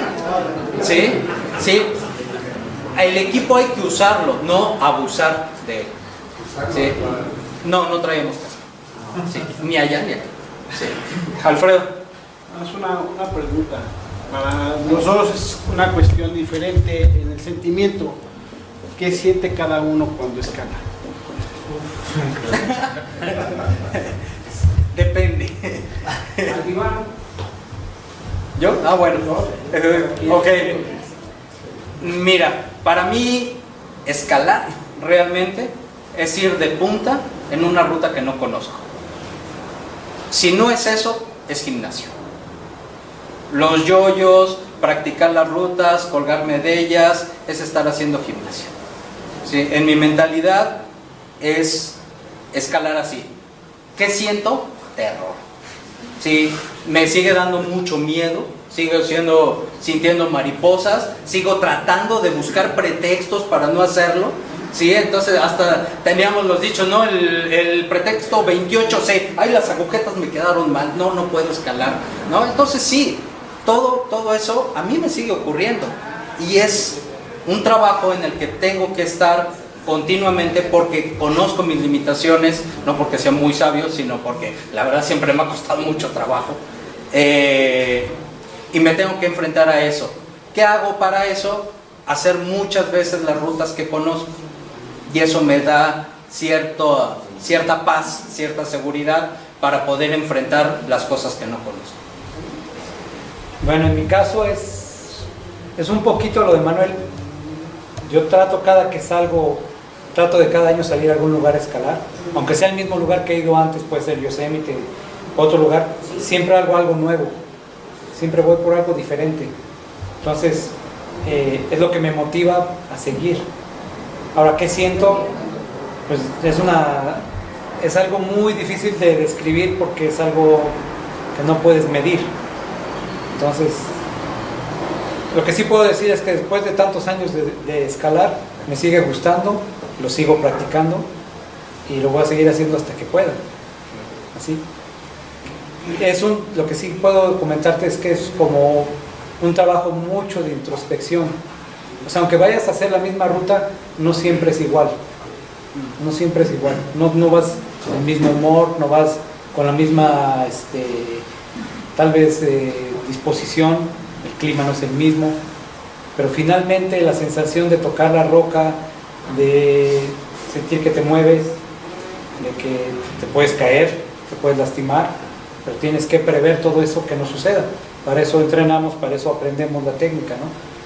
Pero el día que me deje de divertir o de sentir satisfacción, que es una cosa bien personal, lo voy a dejar de hacer. Claro.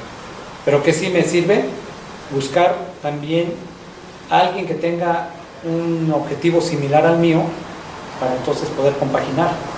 Yo he tenido la fortuna de escalar con diferentes personas.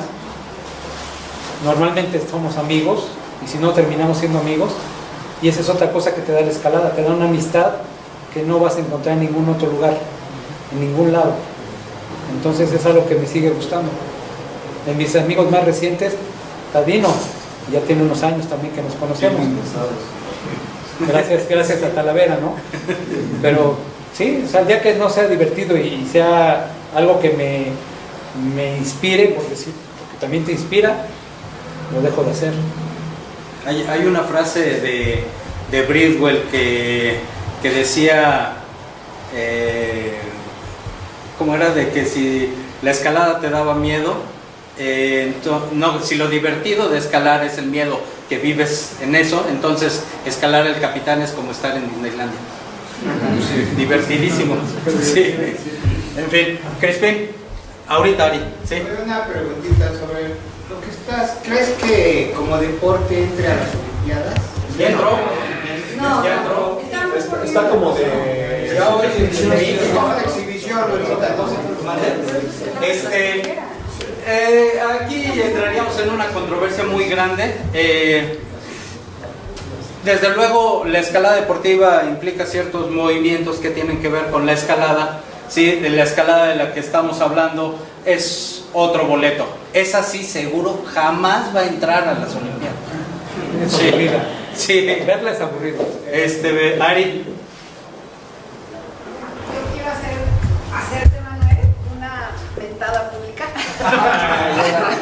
Bueno, pues ya sabes, con mucho cariño. No, es broma. Lo que pasa es que ahorita estoy haciendo cuentas y hace más de 14 años que decidí que tú fueras la persona que me instruyera para empezar a hacer una planeación o un entrenamiento para una gran pared, y me doy cuenta que aplicaste exactamente lo que hiciste, ¿no?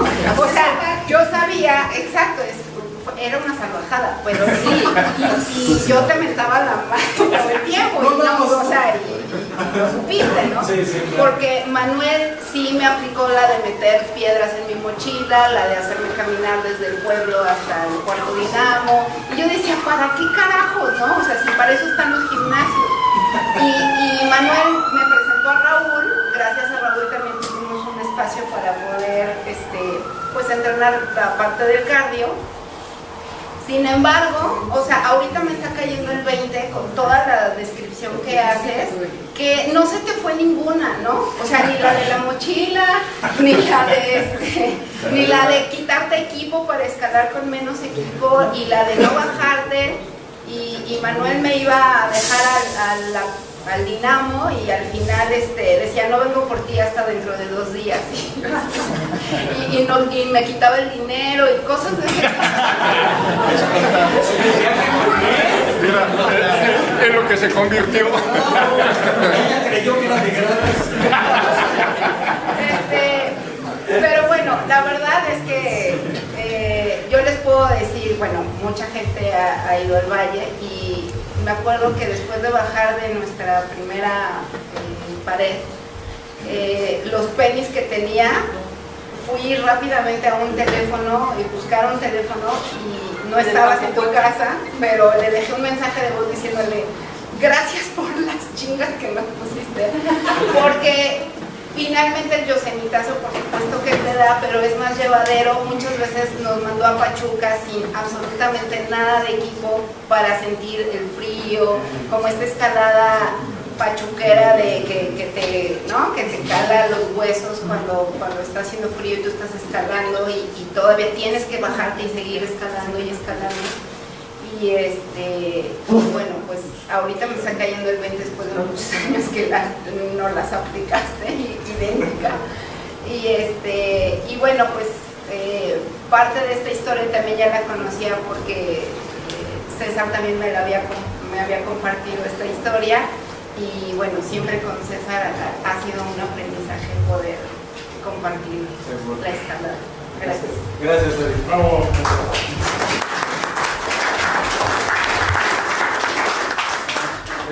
Jaime. Yo una pregunta sobre cuál fue su sensación cuando llegaron las levas.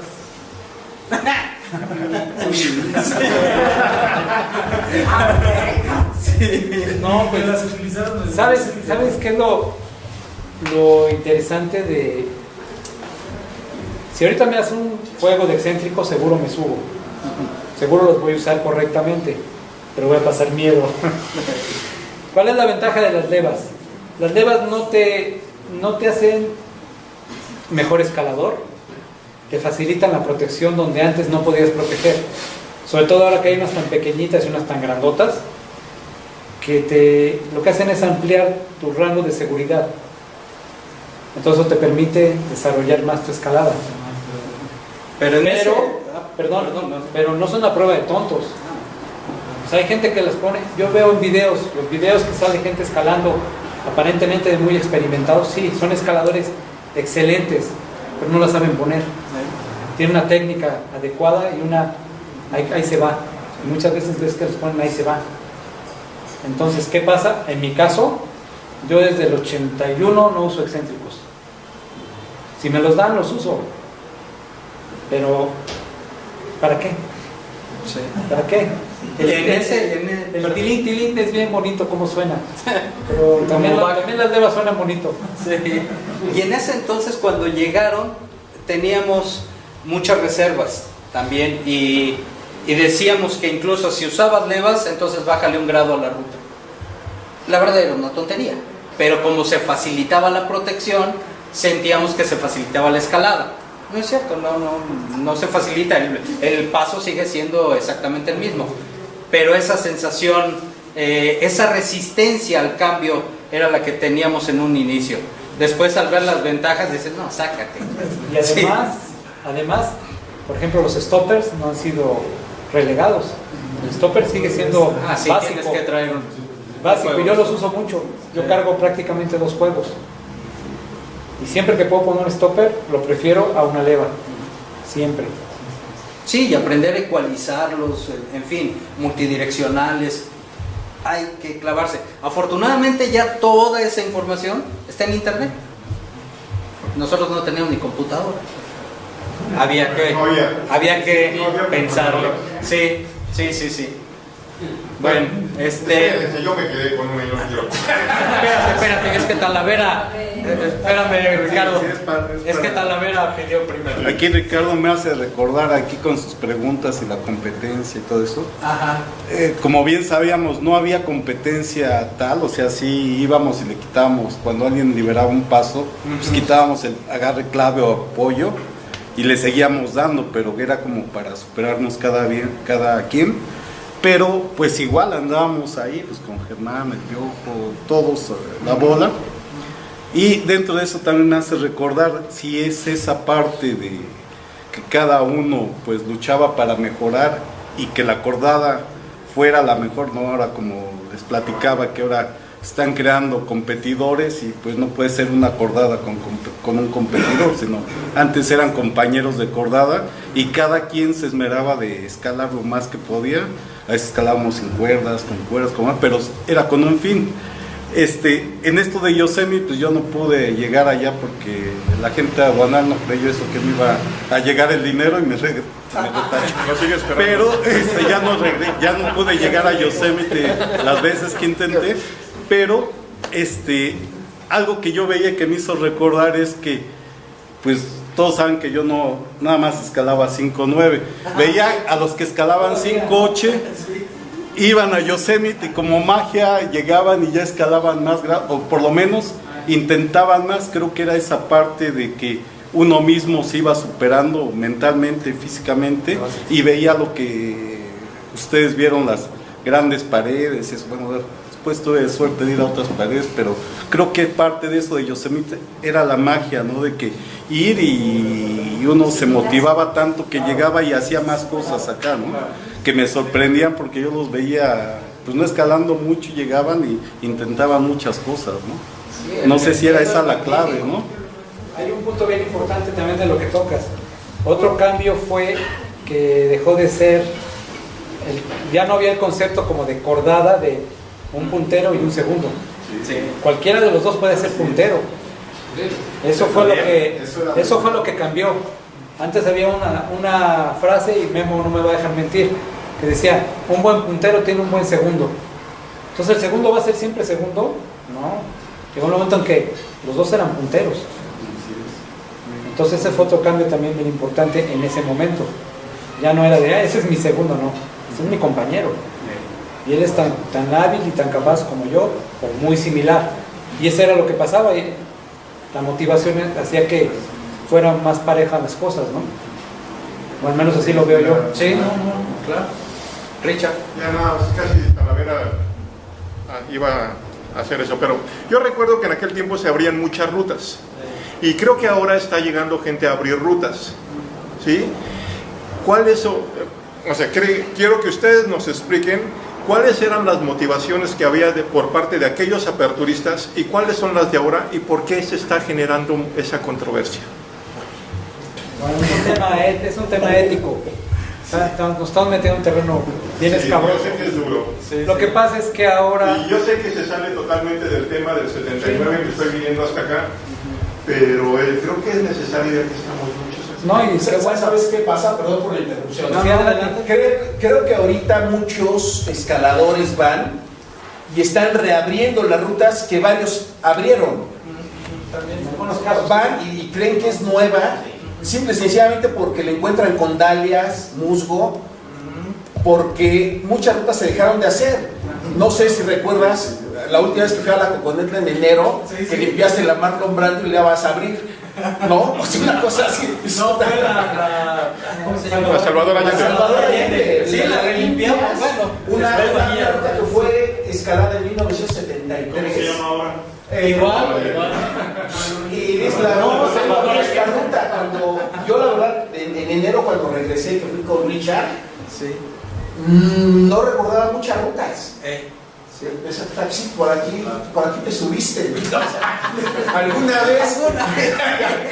Pero pasa, ahora las nuevas generaciones están llegando con el afán de querer abrir lo que ya se abrió por ignorancia, vamos en el buen sentido de la palabra ignorancia, no tiene la obligación de conocer las rutas, y otra en este afán, cuasi bíblico, de decir, güey, estoy dejando mi marca. ¿Sí me explico? Y abren cosas o ponen bots en lugares absolutamente absurdos. No porque no se pueda. Alguna vez se va a poder abrir, pero les gusta llegar y poner bots sobre esto. Y dicen, aquí a huevo algún día nos vamos a subir. Y ya, está bien. Sí, algún día. Pero no ellos. Luego no están aterrizados. No sé si me explico. Sí, muy claro. Lo que yo considero es que están recurriendo a tácticas que no son de la escalada de fisura. Número uno. ¿A qué me refiero? Nosotros acostumbrábamos a abrir las rutas de punta. Ahora lo que hacen, se bajan como si fuera escalada deportiva. No tengo ningún problema con la escalada deportiva, pero eso se practica en los lugares de escalada deportiva. Llegan y entre dos rutas clásicas meten bolts porque dicen, por aquí puede salir algo. Y primero la masacran con bolts antes de intentarla. Y cuando ven que está muy lejos de sus capacidades, ahí se queda. Pero ya tiene nombre, ya tiene grado, no se ha escalado. Bueno, en aquella época no solamente no podíamos ponerle nombre a una ruta que estuviéramos intentando. Si alguien limpiaba, si César limpiaba la ruta, claro, tenía que ir de punta y limpiando ahí con el sacanueces, me acuerdo perfecto de varias rutas así, limpiando y protegiendo y le seguía. Nada de que me cuelgo, que nada. Por supuesto eran grados más sencillos quizá, pero en ese momento era lo máximo que se podía hacer. Y lo estábamos haciendo así, pero si alguien se descolgaba y limpiaba la ruta, esa persona no le podía dar. Él le hacía el trabajo a que llegara otra persona que la abriera de punta, que la escalara por primera vez de punta, sin caídas. No valía colgarse, no valían caídas, y si llegaba al final de la ruta, entonces podía ponerle nombre. Ahora no, ahora se arman las rutas y se les pone nombre sin haberlas escalado. Son paradigmas diferentes, no coincido tampoco con ellos, porque entonces vamos a acabar barrenando todas las paredes cuando todavía no podemos escalarla.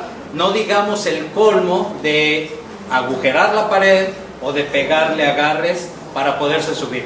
Forzar la pared a mis limitaciones, creo que eso no se vale. Creo que hay que tener la humildad como para decir, no tengo el nivel para escalarla, ya vendrá otra generación que pueda subir.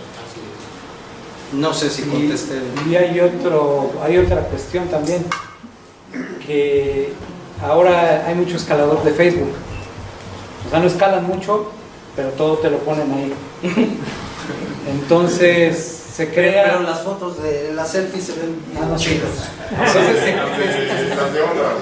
se está creando la cultura de miren lo que hago, aunque no lo hagan. Entonces hay una línea muy delicada que se está transgrediendo y yo creo que eso no es muy sano para la actividad. Pero ¿qué pasa? Que estamos en la cultura de la prontitud y entre más rápido se sepa lo que hago o lo que se supone que hago, es muy importante, no el logro en sí.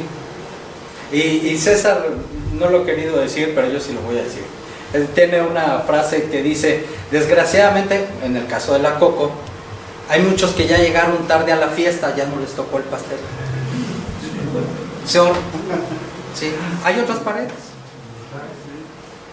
Yo tengo otra pregunta, me levanté no para decir que Okay. Yo veo aquí, que ya vayanse enfriando. No, antes que nada, como lo dije al principio, no me da mucho gusto que esta sala esté llena. Pues ese es el objetivo, es el propósito. He hablado con ustedes, con mi buen amigo Memo, ustedes también. Que hay caras nuevas, entonces creo que la plática anterior también le hice la pregunta a César.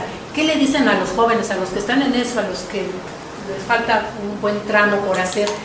¿Algún consejo? ¿Qué les puedes decir? ¿Qué les puedes decir también? No me lo tomes a mal, pero aquí no los veo.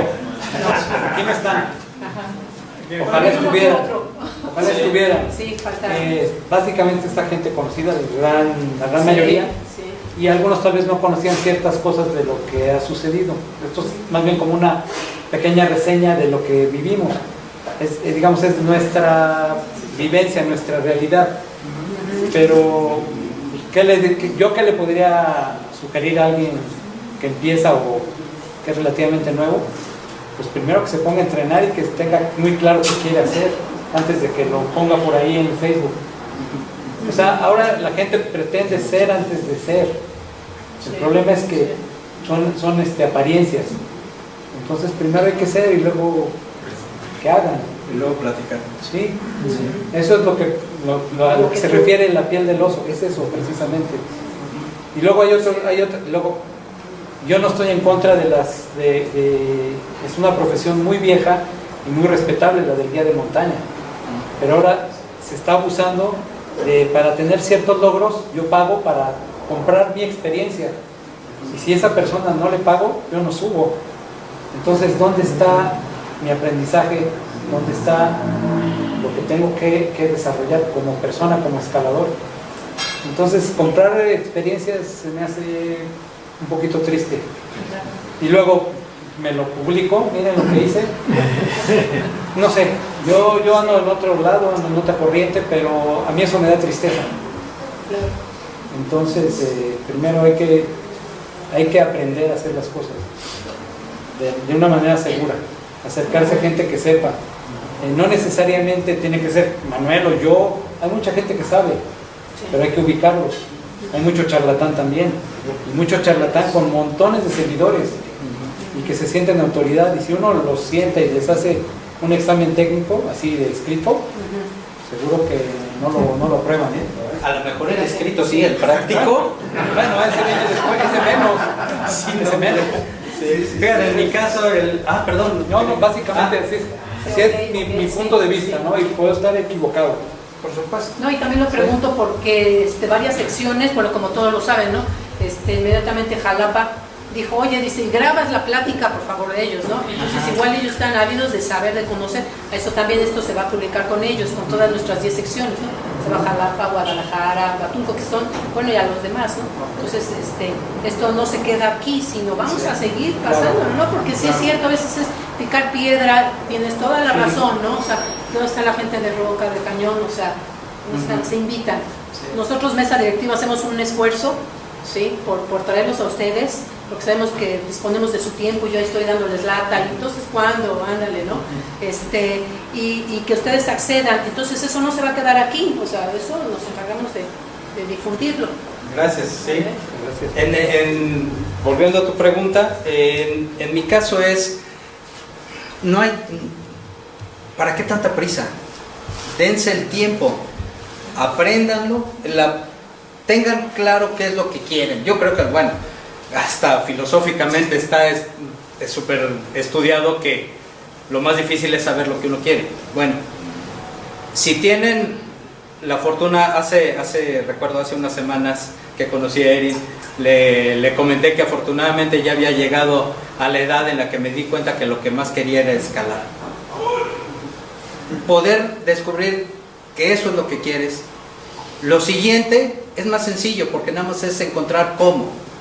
Tengo que entrenar, tengo que leer, tengo que prepararme, no me la tengo que creer que ya soy Ultraman, no, hay pasos, darse el tiempo y escalar. Si es lo que quieren, escalen. Los chavos, los grandes, cualquiera. El chiste es comprometerse a las cosas. Bueno, no era para terminar, no sé si tenga alguien algo más aprovechando. Ricardo. Agarren a Richard. Lo que Memo dijo hace rato, a mí siempre se me ha hecho importante la primera cordada que escaló el capitán. Ajá. Memo, ¿te acuerdas que, o sea, tú mencionaste que se puso un golo, ¿verdad? Una bella. Bueno, ok. Llegó Ray Ardin al campamento base, eso me lo dijo Pedro, en la Coconetla, y dice, ¿quién puso esa porquería ahí? Ajá. Y entonces ellos pues asustados ante el tamaño de Ray Ardin, pues fuimos nosotros. Dice, es una buena pieza de museo y ahí la vamos a dejar, por eso sigue ahí. Se usa y se usa. Bueno, pues no hay más. Bueno, entonces pues, creo que me queda nada más que darle las gracias. De veras, yo sé que insistí, pero la verdad que no insistí mucho, o sea, yo sé que lo hacen con gusto.